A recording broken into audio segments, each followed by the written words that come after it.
I had what I call my lightning moment, and bam, it just hit me. Cried my eyes out for about 15 minutes. I realised my real driver was nothing to do with money.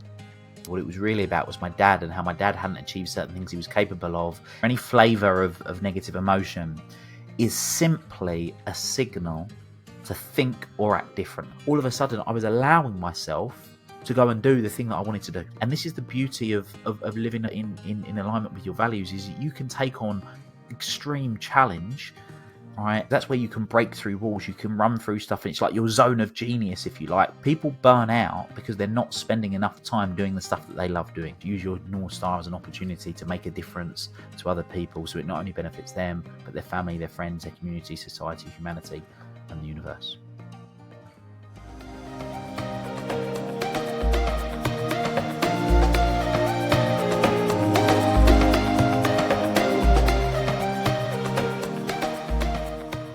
Welcome to De-Stress Your Business, the podcast where we show you how to get incredible results in your business without constant stress. I'm Alexis Kingsbury, a serial entrepreneur and founder at AirManual. Now, burnout, stress, and dissatisfaction are all too common in the lives of business leaders.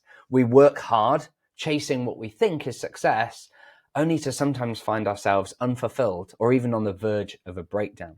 And I often wonder, what if the problem lies in our understanding of success and happiness? So I'm excited to speak with my friend, Will Polston, who's an award-winning coach who has devoted his life to helping people redefine success and live fulfilling lives. Now, Will's got an intriguing story of transformation that we'll go into, but his insights have changed the lives of thousands of people around the globe. He's the best-selling author of his book, North Star Thinking, Master Your Mindset and Live a Life That You Love. And in this episode, we're going to delve deep into what causes burnout and how to align your life and business around what truly matters. Will, thank you so much for joining me. Thank you for having me. What an introduction.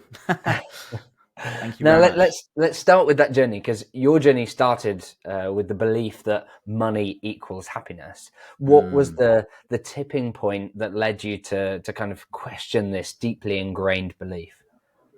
Yeah, so I guess it makes sense to kind of, for maybe people listening, to explain even how I got to that point, because Sure. then it kind of puts everything into context. But yeah, I had a very loving childhood.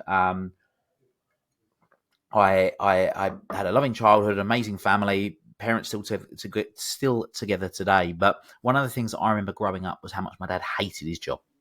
So he would get up at 5 o'clock in the morning, get home at 7, 8 o'clock at night, and he would bring the stress and the frustration of work home from him. So all those things you were just talking about, the burnout, the stress, the dissatisfaction, but to the point where it was so much I could physically feel it. And I don't know if anybody listening can resonate with this, where you can physically feel the tension that somebody's got, like you can kind of cut the tension. Anyway, one day I come home from school and my dad had quit his job to set up a business with one of my uncles. Now, I've got two very wealthy uncles. One's a billionaire, the other one's a multi-millionaire. And Dad always used to say they just got lucky. That was his excuse. They just got lucky. They just got lucky. And even then, at kind of 10 years old, I remember thinking it can't just be down to luck. Surely it's got to be something else, which is one of the things, I guess, really that first planted the seed for me to want to understand what makes people different in even then they can have sort of very similar situations but achieve very different outcomes, which I later came on to realize that was down to mindset. But that was the case. And after a while, my dad fell into what we would call a depression. Slept in a separate room to my mum, curtains shut all day, didn't leave the house, all the stereotypical stuff. And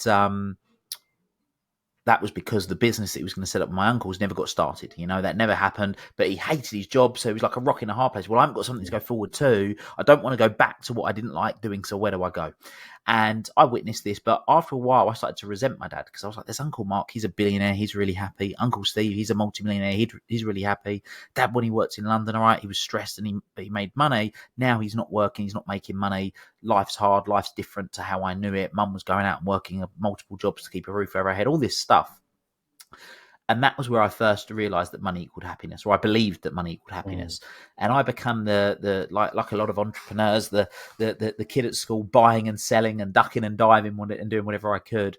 But what I stumbled across was personal development. about 18 years old, and the more personal development I did, the more money I made. So I was like, this personal development stuff's great. It's like a way of printing more money. And then in 10 years ago this year, I had what I call my lightning moment, and bam, it just hit me. Cried my eyes out for about 15 minutes, because in that moment I realized my real driver was nothing to do with money. It had never been about money. What it was really about was my dad, and how my dad hadn't achieved certain things he was capable of, and the impact that had on him and my mum and me and my family and a whole host of other people. And I then vowed in that moment, I don't want anyone else to go through the suffering that he went through and we went through as a result of them not achieving their full potential. So yeah, that was the moment, but then obviously the backstory to it as well. Yeah, I love that, and I think that story is so poignant. I think for so many reasons, including I think for a lot of people, they do get to a certain point in their life where they start reflecting on like strongly held beliefs or milestones or goals that they have, or essentially North Stars, which we'll get onto. That they realize that actually that's not come from them. That's not come from a strong sense that they've got. It's come from a parental imprint or a traumatic experience or whatever, and that realization of, oh, actually this doesn't give me meaning, this isn't what my life is all about, and I think unfortunately often doesn't result in this amazing epiphany where they go, oh my god, now I see what I can do. Instead it results in the opposite. We've all heard the stories of gold medal winning Olympians who have spent their entire life training, 4 a.m. every single day, and every moment their life's been consumed by it. And when they hit that big thing, get that gold medal, and you think, oh, brilliant, congratulations, how fantastic, you finally achieved your life's purpose. And yet it's empty and it's hollow and it doesn't feel important and like it was worth it. And I think that's super painful, right? And I think we've all had elements of that. Even my son recently playing computer game, like achieved this final thing, beating the final boss, and kind of afterwards said, "Daddy, I just feel empty." And if he's experiencing that at age 9, which is incredibly insightful and useful, but like, how do we go over that? So I know that you've basically made it your mission to help people like unlock their full potential and live that happy, more fulfilling life. And a big part of that is establishing that North Star, realizing what actually matters. What would you say is like, what's the first step that someone can take towards realizing their North Star? So it's really interesting that you mentioned about like the setting the goals piece, right? Because you read any form of personal development or book or course or whatever, and the first thing they say is set these goals, and I was doing that, and I was setting these goals and I was achieving those goals and feeling exactly what you felt. So I call it when then syndrome. When I achieve this, then I'll be okay. When I achieve that, then I'll be all right. When this happens, then I'll be complete. Whatever that is. But the reality is, it comes and then it kind of is that it. And one day I was just thinking, like, I have got big ambitious goals. I don't doubt that. There's some really quite out there stuff that I want to do, but one day I was thinking of this story. It's quite a famous story. You've probably heard of it. It involves a baby born in a stable a couple of 1,000 years ago. And there were 3 men, supposedly wise, all carrying presents. And they followed this North Star and they achieved their goal of finding the baby. But they never went to the North Star, or at least in the story, they never went to the North Star. And that's what really got me thinking. I was like, wow, this famous story that pretty much every person on the planet knows. And I'm not religious, just to be really clear. So I'm not religious, but every person kind of knows of this story. And I thought, wow, yet how many of us focus our attention on the outcome, So I thought the beauty of this process is what we can do is we can focus on the process and detach from the outcome. So we detach from the outcome, we focus on the process. And if every single day we're working towards this mission, I talk about having a mission in life that's the equivalent of trying to empty the sea with a spoon. You accept you're never going to achieve it. You accept that it's just impossible to achieve. Well, then there's no disappointment that you haven't achieved it. Then there's no anti-climax when you get there. Like you said, all of the professional athletes and the guys that spend their life honed in on this goal to then think, right, now what? And there's a number of different reasons which we can get into as to why that happens. But yeah, that's kind of my thought process. Is having this mission, taking strides towards it, still having goals, but the goals become what I call a trajectory, so a North Star trajectory. So you still have your 20 year, your 10 year, your 5 year, your 3 year, your 1 year, but when you've got that North Star, if you can picture it like imagine an A4 piece of paper, you've got the North Star at the top, you've got now at the bottom, but then you just draw a line up, you know, you can still have your 20 year, your 10 year, but they're all aligned now because all of them are congruent with this North Star mission that you've got. Love it. And I think in the book you refer to, it needs to be a goal that's more like emptying the ocean with a spoon, Yeah. because it's got to be big enough that which sounds counterintuitive, right? When we're talking about goals and all these sorts of things, it sounds counterintuitive to like you're going to set a goal that you fundamentally believe very confidently that even over the entire course of your life you will not be able to tick off, which kind of, I love how that kind of flies in the face of a lot of goal setting exercise and so on. But I think, as you say, it's not that you don't then still set goals, it's just that they're rungs on the ladder rather than an end point. And I think that's the problem, is when we reach the end of a journey, that's where we start to see the pain. It's interesting. I was recently at an event with a load of SaaS business owners, so software as a service business owners, tech industry that I'm in. And it was interesting talking to some of the earlier stage business owners, where you talk about what are their goals, what are they doing, and often they're saying, "Oh yeah, I'm working crazy hours and doing all of this." And with my de-stress your business, I'm looking at it going, it doesn't have to be like this. But they've accepted that that's what life looks like for this period. And so you say, well, why? And for some of them, it was, well, once I get to, so when I get to this particular level, then I can sell, and then I can retire, or I can have more freedom, or I can do the things I want to do. And of course, what's interesting is, firstly, when you dive into what are the things that you actually want to do, you realize they could be doing them now. Like spend time with family and those sort of things, which actually arguably is going to be tougher to do 15 years from now when the kids are grown up and they don't want to talk to you anymore. But also, when I spoke to other business owners who had gone through that journey and had sold their businesses after 13 years and made significant 7-figure sums, guess what they want to do next?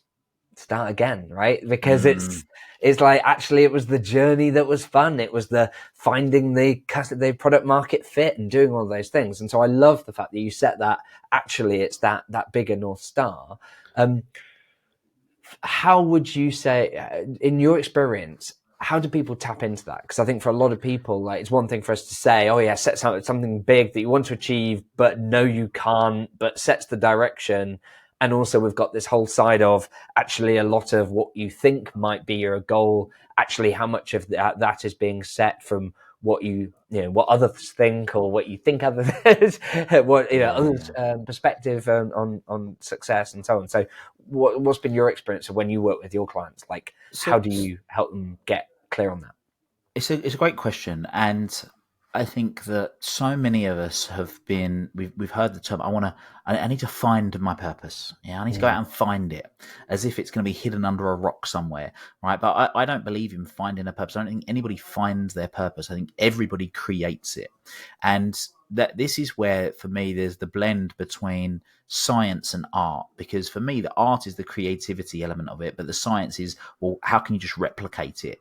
And there's the process of being able to find that out and get clear on that frankly, there's a few different ways, right? So one of them is by starting by just thinking, what really, really simply, what do you want, right? What do you want? And getting clear on what that looks like is a part of the process that's helpful, because once we've got all that out and we've acknowledged that, then we can sort of do the layers, the next iterations, if you like. So in software terms, it's like, right, we've got our MVP, right, and how are we going to continue to build on from this? So that's kind of the first piece. But what it almost always comes down to is an experience that somebody's had at some point in their life that they perceive to be a negative experience that they don't want other people to go through in the same way. So one of the exercises I do with people is I'll literally get them to plot out on a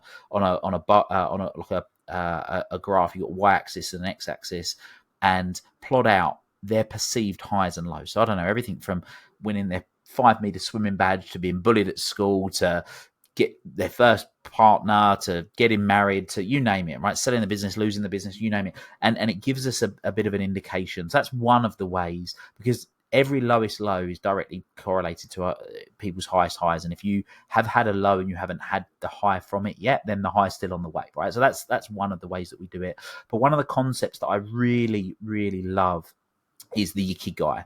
So one of the fascinations that I've got is like what I call the outliers. Who are the people that go and do stuff that's far beyond what others are doing?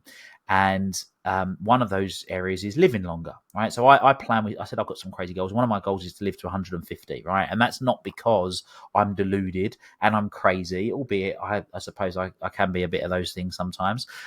It's because I've just been learning more and more about life longevity, the fact that aging has now been proved to be a disease. It's not just something we accept. And I think, let's face it, if you're talking about in business, most of the disruptive people that have really truly been disruptors, not the people that just label themselves disruptors, they have challenged the status quo. They have done the things that other people said were impossible. And anyway, so the reason why this ikigai is relevant to living longer is because it was born off of an island off Japan called Okinawa, where people live to. They've got more centurions, so more people that live to over 100 years old than anywhere else on the planet. And an ikigai is essentially a cross section of 4 key concepts. So, what do you love? What are you good at? What does the world need? So I perceive that as what problem are you solving? And how can you make money from it, right? So the cross-section of those 4 elements is an indication of your ikigai, which is almost always someone's North Star as well. It's almost, and I say almost because there are some exceptions, but by looking at those 4 questions, just those 4 questions alone can be really, really powerful. Love that. I absolutely love that. I think getting clear on that is just so monumentally powerful for people. I think in terms of feeling that fulfillment and particularly as we've talked about, setting it as a North Star rather than a 5-year goal or something, I think means that you can always check yourself against that and to what extent are you enjoying stuff. And you can update it, right? Like if you find that actually you're thinking, I'm not feeling that fulfilled, you can kind of go back to it and go, well, now that you've done loads of, let's say, I enjoy speaking on the stage, for example. Now, if I find that actually I'm kind of like not feeling that fulfilled, and I look through it and I said, oh yeah, speaking on the stage, and I go, actually, now that I've done so much of it, maybe I don't like it anymore. And you can kind of review that and change it. And I think that's really, really powerful to kind of keep that, to keep that vision in a way that's still engaging. For a lot of business leaders, though, as they sorry, go on, Will. You were going. I was just going to say, so I think it's a really important addition. So you're absolutely right. People will have certain things that they perceive they enjoy, but we're going to get onto value shortly, I'm sure. But a value is something that somebody perceives to be a priority, right? And things change over time, just in age alone. The things that were a real priority for you when you're in your teens are different when you're 20s and 30s and so on. So sometimes it may well be that you absolutely love doing keynotes, but if you perceive yourself to have ticked that box at some stage, because you've done all of the big gigs, you've done all the ones you want to do, and now something else is a higher value of yours, it's a higher priority in your life, that just moves down the value hierarchy, right? So it's not even so much that it's not always we go, yeah, but I used to love doing that. Sometimes it's okay, it's okay to not love those things anymore because your values have changed. And I think that's important because otherwise people can get caught in a trap where they're just reliving yesteryear over and over again without evolving. Yeah, I love that because I think that also makes it clear that in fact you should expect it to evolve, which means that the requirement of what you're setting in terms of your vision doesn't have to stay static for the rest of your life, which takes the pressure off, and as a result, perhaps some of the obstacles to actually setting it for now. Because otherwise, the temptation is to go, well, I quite enjoy this now, but will I do that? Will I enjoy that in 10 years? I don't know. Therefore, I'm not going to put it in my North Star because I'm not sure. Whereas I think, as you say, when you take a bit more of a more flexible approach to it and an appreciation that it will be iterative and it'll change over time, I think it makes it a lot easier to say, well, this is what it looks like now. Okay, now go. and then review that. And that's like for even you take connection, for example, right? Somebody might say, right, well, I really value connection. Yeah, well, valuing connection when you're in your teens might be hanging out with your mates. Same thing, same feeling that you get from it, but the means in which you're doing it is different. Whereas when you're in your 40s, it might be spending time with your kids. So it's still the same outcome, but you're just doing it in a slightly different way. Yeah, love that. That's fantastic. And you mentioned values. I want to dive into values now, because I think that often, like in your book, you talk about you need your North Star and you need your values. And values is something I've talked about previously on the podcast, where I've found it incredibly useful in my businesses to set out what our core values are, and make sure that those sort of the common thread that thread through how we work and our processes and so on. That's been really effective. For you, how do you define values when you're thinking about a person and what helps guide them and live a fulfilling life? Yeah, the great question. A value in the context of, and it's actually not in just the context of individually, but albeit they can be applied slightly differently. You can use the word priority interchangeably with value. Okay. Right. So if you think of when you set your company values, right, you can call them company priorities. These are our company priorities. This is how we operate. This is what we do. This is kind of the filter that we run everything through. And it's the same in life. Now, what's fascinating is that every single one of us have got a fingerprint that's completely unique to us, right? Completely unique to us. There's nobody on the planet that's got the same fingerprint. Nobody has the same hierarchy of values as you. Nobody, not a single person on the planet. And what was really insightful for me across all of the different learnings that I've done over the years, because you hear values all the time come up, right? But when I was able to distill them and create a distinction between the different types, that was where I really got it. So I talk about means values and end values, right? So I'll explain end values first. End values are fairly simple. End values are end towards values and end away values, right? So they're things you're moving towards or things you're moving away from. It's really, really simple, right? So there's things that you will prioritize moving away from, and there's things you will prioritize moving towards. So pain and pleasure is another way of labeling them, right? Mm-hmm. But pain and pleasure, whilst most people think that they're our drivers, they are the drivers that are born out of the oldest part of our brain, the amygdala. So that also known as the reptilian brain, right? So that's what the majority of like animals and stuff generally they're relying on their amygdala, their pain and pleasure sensors to decide whether they do something. However, we as human beings, we have something called the prefrontal cortex, which is our ability to think, essentially. And that prefrontal cortex gives us the ability to think and have perspective. And it's the perspective that is what enables us to have our means values. So a means values for me is anything that you do that you associate meaning with it, hence means values. And so my means values, the things that I do that really fill me up, are self-mastery, building businesses, creating relationships, and building wealth. Now, if you look at everything that I do day to day, like that is evident. We're part of a peer group. It's self-mastery. There's a lot of personal development goes on to it, but it's building relationships. It's helping me build my business, other people building their business because they're in the same peer group. Financially, I benefit from it because I get referrals indirectly, and so do other people. So it ticks all of my boxes in terms of my highest four means values. And what's really interesting is we get our fulfillment from operating our highest means values. And if you take the word fulfillment and break it down, full mentally, and that's what we're doing. We're using our perspective to perceive that we feel full in what it is that we're doing.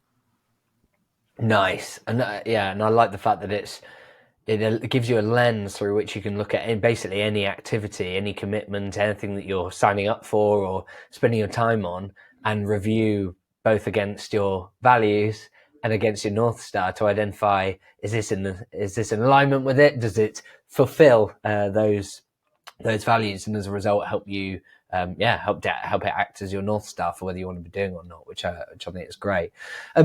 Switching slightly, because we've talked a lot about kind of the setting of where you're going and helping you be more fulfilled and think about that. On the flip side, what are some of the signs that business leaders should look for to recognize when they're on a different path, when they're on that path towards burnout or stress? And what does that look like? So the shortest answer is negative emotions, right? Mm-hmm. Because negative emotions, whether it's stress, overwhelm, frustration, depression, anxiety, unfulfillment, or any flavor of negative emotion, is simply a signal to think or act differently. That's it. That's it. It really is as simple as that. And if you don't like something, change it. And if you can't change it, you change the way you think about it. And when we distill it down, like one of the things that I've spent years trying to do is take complex stuff and make it simple. And if you were to say to most people, right, you're going to get fit and healthy, what do you need to do? You need to move more and eat better, right? It's those two things, albeit there's lots of different ways of doing it. And with kind of people's mental headspace, it's the same. It's think and act differently. So, first of all, if you're experiencing lots of negative emotions that you don't want, that's the signal. Now, you mentioned, and it kind of does sit in quite nicely. So you mentioned burnout. So when people are living, I'm going to kind of link it back to values because it is still relevant. When people are living incongruent values, and what I mean by incongruent values is they're living other people's values. So they might be values that have been injected into them or projected onto them. It might be parents, it might be old school teachers, it might be society, whatever it will be.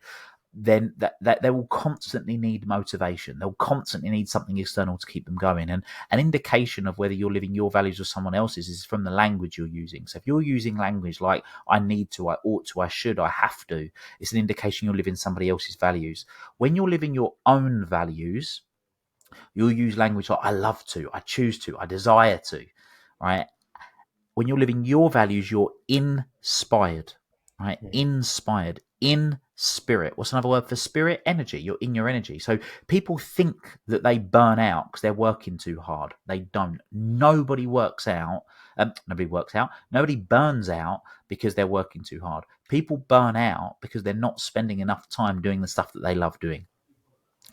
And it's that distinction that's really, really key. And what I mean by love doing is I don't just necessarily mean what they love doing in the business, because that could be it. But what they love doing might be the time with the kids, time doing exercise, whatever it might be. And that's really important, because when we realize that, we go, oh, wow, so I've just got to do more of what I love. Absolutely. But this is where it comes back to the thing about what's important about values, is that when you're in your highest values and you're operating and you're literally living in them, you're doing them, you're going to get optimal growth. And optimal growth comes at the border of support and challenge. So if you are really in alignment with your values, that's where you can break through walls. You can run through stuff, and it's like your zone of genius, if you like. People are like, how the hell do you do it? It's because they're really congruent. They're doing what they're doing. But there's other people that will struggle to do what they do because it feels really difficult for them, because it's not their zone of genius, because they're trying to live somebody else's. It's like going against the grain, if you like.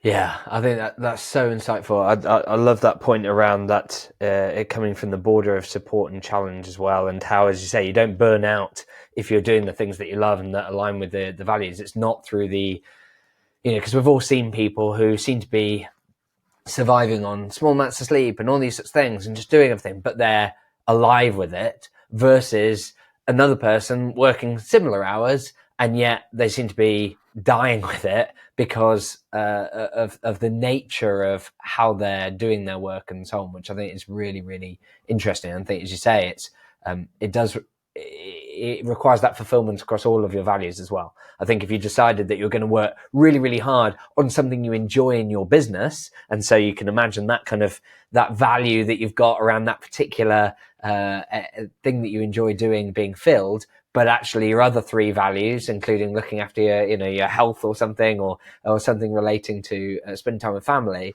if those then aren't being fulfilled, I totally imagine how that means that you end up falling short. And for some people, I think that can go very deep and very dark without it really being obvious to others. And I think many people and entrepreneurs and business leaders, etc., shy away from discussing perhaps some of the darker aspects of leadership or business ownership or so on, whether it's severe stress, depression, even suicidal thoughts, those can build. And I think particularly when you end up there, it can feel both very lonely and like you're stuck, because it's difficult to then talk about that with other people. For example, if you're a business leader or a business owner, like talking about that with your team that's very challenging.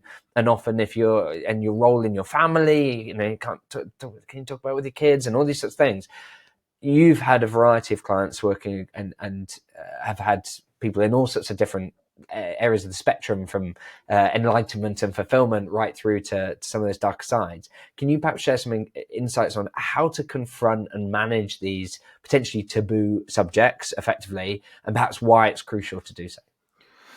Yeah, I think that, so it's really interesting. So you said about the border and support and challenge thing. So optimal growth comes at the border of support and challenge, and there's two ends of the spectrum where people really challenge, and we'll get onto sort of the extremes of like the suicidal thoughts and things. But most people talk about stress, right? And if you were to say to most people, is stress a good thing or a bad thing? Most people would say it's a bad thing, right? But there's actually two types of stress. There's distress and eustress. Eustress, with you being the Greek word for good. So good stress. As in, and that's spelling for people Googling. That's EU stress, isn't it? EU. Yeah, EU. Yeah, exactly that. Yeah, eustress. Now, again, if you can imagine like a chart again, so you got y-axis and x-axis, and the axis along the bottom is pressure, right? And the axis sort of going along the sort of the vertical axis is performance. Mm-hmm. Now, when you have, if you can then imagine drawing like a bell curve on this axis, when you start in the bottom left hand corner, you've got low pressure and low performance, right? Yeah. So that is basically boredom, right? We've all experienced it, right? We haven't got any pressure. We're not really under anything. We're performing low. It's not going to go. That's a form of distress. But then you've got the other end of the spectrum, which is really high pressure, but you also perform low, which is breakdown, right? We've broken down. We can't handle the stress anymore. But then you've got this bell curve where it rises right up in the middle, and that's peak performance. That is where you've got the pressure. You're in the zone, so to speak. And if you study flow state and things like that, so flow state is said to be said about 4% as a maximum, 4% above your existing skill level. So if you go much further than that, that's when you start breaking down. You can't handle the pressure, and so on and so forth. And that's really important, because it's that pressure element is key. Now, there's a number of different things that we can do to handle the pressure better, which is in the form of self-love, or some people don't like the term self-love, so we use the term self-care. I feel it's a bit too, I don't want to love myself. I don't want to love myself. I don't want to be one of those guys.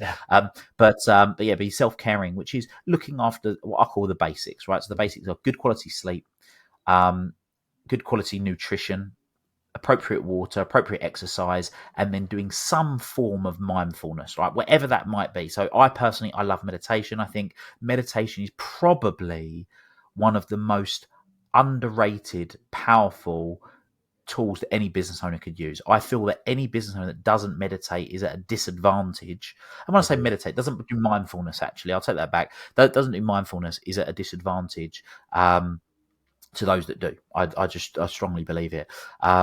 So there's looking after the fundamentals, but then, like you say, you've got the other extremes where people get really, really, really low. And I literally have been at the lowest of the lows, and I've worked with dozens of people that have been too. And the reason that people have feelings of depression, I just want to be really clear on this. And a lot of the stuff that I say, Alexis, I'm really mindful of the language I use, because words create worlds. And most people say, "Oh, I have depression," right? And what happens is that they get called it, or they get told by some sort of authority they have depression, or some sort of insert whatever it is. But let's just use depression for the moment. I have depression. I'm clinically depressed, they say. I have it. Well, if I say, okay, cool, you've got it, give it to me. They can't. right? Whereas if I said, right, you've got that shirt on, I said, I have a shirt on. Okay, great, give me your shirt. You can take it off, you can unbutton it, you can give it to somebody. So therefore, people don't have depression; they have feelings of depression. So I'm not saying they're not experiencing something. I'm not saying that that's the case, but they have feelings of depression. The beauty of a feeling is you can change it in any moment. And the key here is that when people are feeling feelings of depression, and then it gets to the extreme of sort of suicidal thoughts, is because people are comparing a fantasy, so how they want something to be, to their current reality. And the bigger that gap is, the stronger the feelings of depression.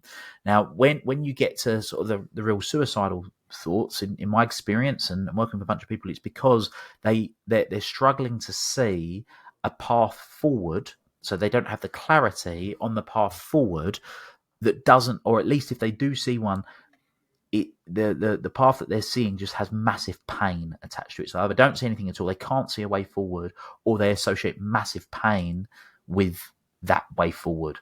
And that's kind of the challenge there. So the key in this instance is to be able to gain perspective, because like you say, if you don't like something, change it. If you can't change it, then you change the way you think about it, so that you can get a different perspective, a completely different perspective. So in NLP terms, we call it reframing. You're going to reframe the situation, and that starts to open doors and open possibilities up, that then gives people that sort of quote, light at the end of the tunnel, unquote. That's kind of what they're looking for.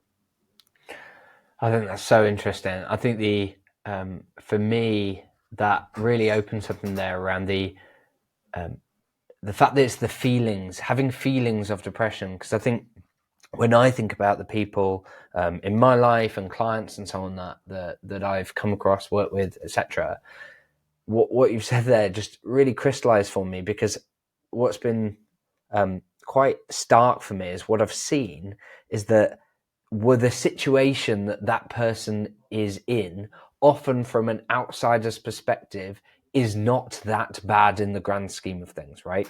So, for example, whether it's someone who's on the verge of losing their business or going through a divorce or whatever, often, there are more extreme negative things that can happen in your life, and yet for those people, they are having very strong feelings of depression. And I take the losing the business. It's like, on the face of it, oh, how awful. You've spent, 10, 20 years building it and so on. But on the flip side, it's like, worst thing that happens, you come out the other side, you get a job, you start another business, whatever. Like, your life can begin again. And I know people who end up happier as a result of coming out the other side with the learning that they've taken from it as well. And the same with important relationships and so on. Like, often it's, and in fact, I even know examples of people who have been depressed and not about anything in particular. Like that feeling of, if anything, they look around and go, I know I should be happy. I know that there's nothing that is bad. And particularly when I compare it to other people, I think I'm in relative good position.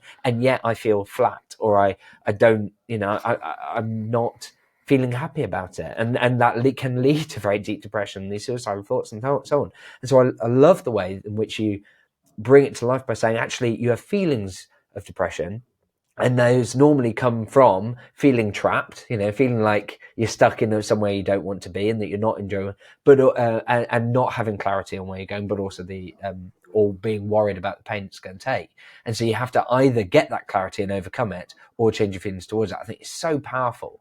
Have you got perhaps an example that you can share, and obviously with anonymity and so on, around perhaps a client or an example that you've come across and the journey that they perhaps went on from, wherever they started off in terms of lacking that sense of North Star, and where you kind of got to with them? Yeah, I've got dozens. I mean, there are literally dozens and dozens. But in relation to the extreme, so let's actually not use. I'll give this an example. So I've sat down with dozens of people that have it all, quote unquote, right? They've done everything they ever perceived that they ever wanted to do.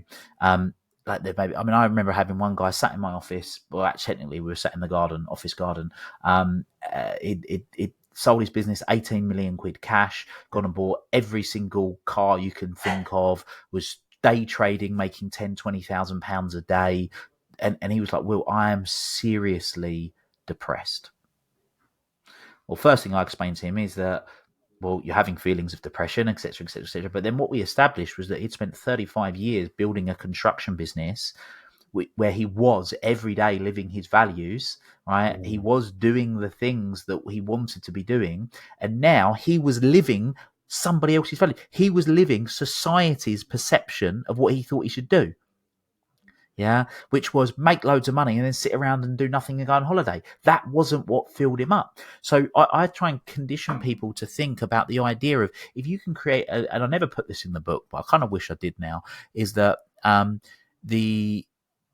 if you can kind of have this North Star in life that you never want to create a way of retiring from. So you take the word retire, right? Why would you want to get more and more tired every day? I just can't get my head around it, right? So if you can, and how many people do we know that have spent their whole life getting to a particular point? And you may know someone personally, or certainly you may know of people where you hear they've worked their whole life there as a couple, and then they retire from work at 65, and then within the space of a couple of years they die. Or somebody that you've got two partners, they've lived together their whole life, there's 50 years of marriage, one of them dies, and then within days the other one dies. Why? It's because that was their reason for being.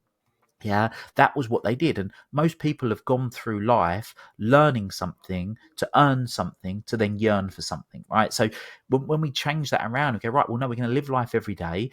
We understand that if we're living at our congruent values, there will be challenges. And this is the beauty of living in alignment with your values, is that you can take on extreme challenge, right? And keep moving forward because it's congruent with what you're doing. You can get that energy, and you can do that. So that's a really important part. But yeah, I mean, the one that's really interesting is the people that exit businesses because they have this, again, when-then syndrome. Right? Well, I'm gonna within X amount of years, I'm gonna build this up, sell my business, do this, and then I'm just gonna swan around, and then they're like, I feel, and they feel really guilty because they're like, why am I feeling like this? This is all I ever wanted, but it wasn't.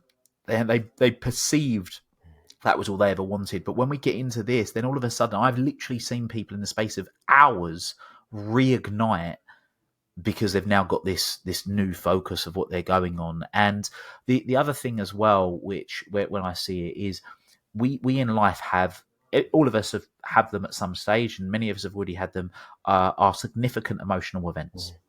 So significant emotional events are not just the computer didn't work today and we forgot our keys, to get in the door, but the real significant emotional events that really can really redefine our futures.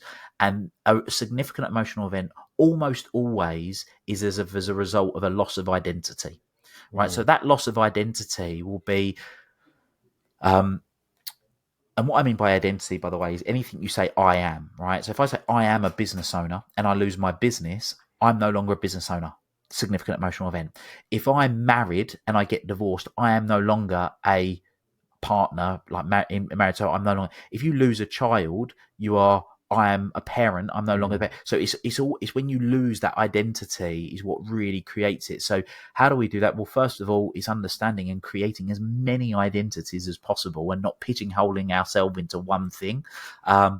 So you can have the multiple fascias, if you like, to who you are, and not being just one thing, because that's where the ego comes in, right? Is that you are not like you.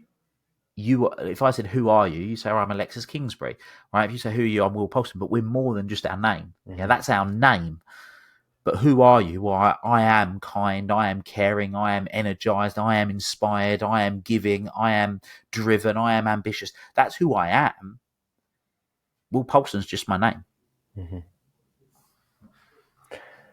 Yeah, I think it's so powerful to think about the identity shift and where that pain comes from, because I think you're right that those significant moments can cause quite downward spirals where people feel like they're losing identity. And I think divorce is one of those examples where people who have almost become to define themselves as part of that relationship, and that their entire world operates around it, and all their friend groups and so on, which is a common thing to happen after a significant period. That's then very difficult to pull apart when you then say, well, who am I without them? And whether it's divorce or, bereavement and losing that person, and having that disconnection. I think it's interesting that you say that as a result, have lots of them so that you're not too pinned to it. Because you can imagine someone who I remember talking to a coach who we talked about the power of describing yourselves in certain terms, like I am someone who exercises every day, or even I am an athlete. Helps you almost program your brain to be more likely to do exercise than you might otherwise if you say, yeah, I'm actually just not very good at exercise, or I'm someone who doesn't like exercise. Like that identity kind of shifts how you think about something. But of course, the problem then is if you're like, I am an athlete, or I'm an Olympic athlete, and then something significant happens that means you can't be that anymore, it can pull away a lot. How do you feel about, because I was thinking about, like, how do I describe myself? And I think about the start of the podcast, every podcast, I introduce myself as a serial entrepreneur and co-founder of AirManual. And what's interesting about that is that those are both things that are things that can only really be taken away by me deciding. So, for example, co-founder of AirManual, whether I sell it, whether it closes, whatever, I can always be the co-founder of AirManual. It was something that I did rather than something that I'm continuing to do necessarily. And serial entrepreneur, again, like any business that fails, gets sold, whatever, I'm still a serial entrepreneur if I'm continuing to do that. I guess it would only stop if I decided I'm no longer going to start businesses. How do you feel about that, as in you using definitions of your role and identity as things that either you've done in the past or things that you can choose to do, versus, as you say, just having a lot of them? Like, is there a particular value in that, or is it, or perhaps not even that useful to get too hung up on it?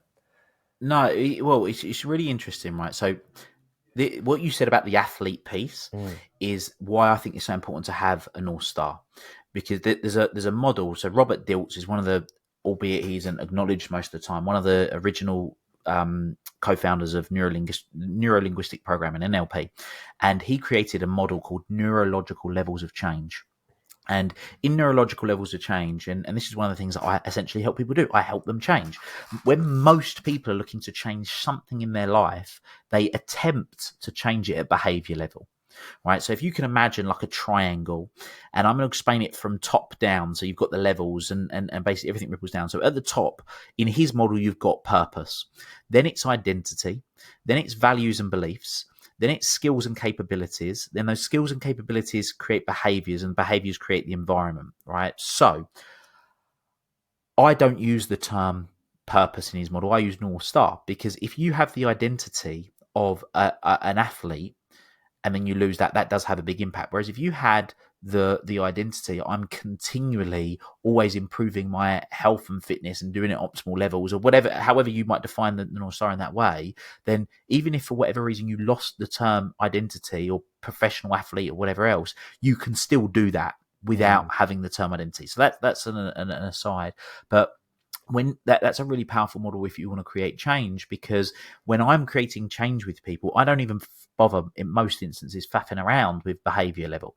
I will go straight to North Star or identity, because I know that if I change it there, it will change everything else. So a quick example of this is about 8 years ago, 7-8 years ago, I did a charity boxing match. Right, my cousin unfortunately died of cancer. I wanted to raise some money for the hospice that she was in. That was my purpose, right? So I wanted to raise money for the charity. Then I took on the identity, I am a boxer. Then the values that I had of that in terms of what I was going to do, my values and beliefs around boxing, I'm going to win, and various other values. Then it was my skills and capabilities. So I had to learn to, but because I admitted I am a boxer, then I had the skills to be able to box. But if I said I'm not a boxer, then when they're doing all the, trying to teach me all the pad work, I can't do this because I'm not a boxer, right? Then there was the behaviors, which is obviously throwing the punches, doing things. Then there was the environment, turning to the gyms, going running in the morning, doing all these things that I took on because I had the identity of I'm a boxer. Now, in answer to your question, and this is a real personal thing, is that for years I used the term. So I've always been really entrepreneurial, and I suppose I at the time, I suppose I just would have said, if I think back to my teens, I like making money. I wouldn't have put myself, I wouldn't even said I'm an entrepreneur. I like making money, which for me is more of just anyway. But then I for years, I used the term, I'm a mindset strategist, right? And what was really interesting was my creativity, my entrepreneurial creativity got stifled. I wasn't going and starting new businesses. I wasn't doing things because I was in my head. What a mindset strategist does is coaches clients, speaks at events, does this, does that. So I'd put myself in a box, right? Whereas then when all of a sudden I started expanding that. So yeah, I am an entrepreneur and I am a business strategist and performance coach and I am author, speaker, whatever. All of a sudden I was allowing myself to go and do the thing that I wanted to do. Love that. I think that's really insightful. Fantastic. Well, this has been an awesome conversation and so valuable. Thank you so much, Will. If there's just one thing that listeners could take away from this conversation, what would you want it to be?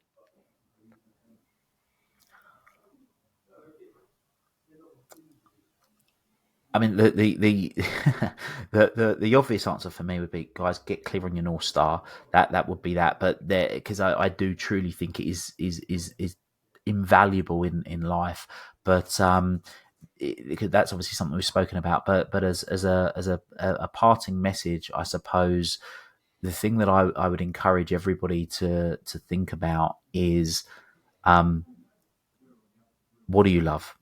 And we haven't even spoken about it really on this episode. But what do you love and who do you love?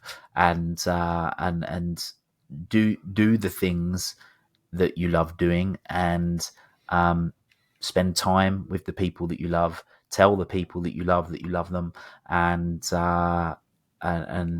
use it as an opportunity. Use your North Star as an opportunity to make a difference to other people, so it not only benefits them but their family, their friends, their community, society, humanity, and the universe. Love it. Thank you, Will. And of course, for people who would like to learn more from Will, I highly recommend checking out his website at willpolston.com, and also check out his book, North Star Thinking, Master Your Mindset and Live a Life You Love. Do go check it out, get it. But otherwise, thanks so much for listening to this episode. And if you're looking to free up your time, scale your business and reduce the distress, not the eustress in your business, you'll get a lot of value by watching the recording of a masterclass that I ran on how to free up 15 hours per week and unlock growth. You can find out more and get access for free at airmanual.co/webinar. But otherwise, it's been fantastic talking to you, Will. I really appreciate all your insights. For everyone listening to this, perhaps, I don't know whether you know, you can watch this podcast as a video on YouTube. So do go do that. In fact, I recently exceeded like 10,000 views on the channel, which is awesome. But I noticed only a tiny percentage of you are subscribed to the channel. So we really appreciate your help in getting over 1,000 subscribers. It'll create opportunities for us to provide more awesome content for you, get Will back, dive in deeper, etc. So please do go and do that. And I'd love to hear more from you on what you'd like from this podcast, what you'd like to see more of. So please do post in the comments or send me an email, alexis.kingsbury@airmanual.co. Otherwise, thanks so much for listening. Thank you, Will, for joining me, and everyone else. Until next time, have fun.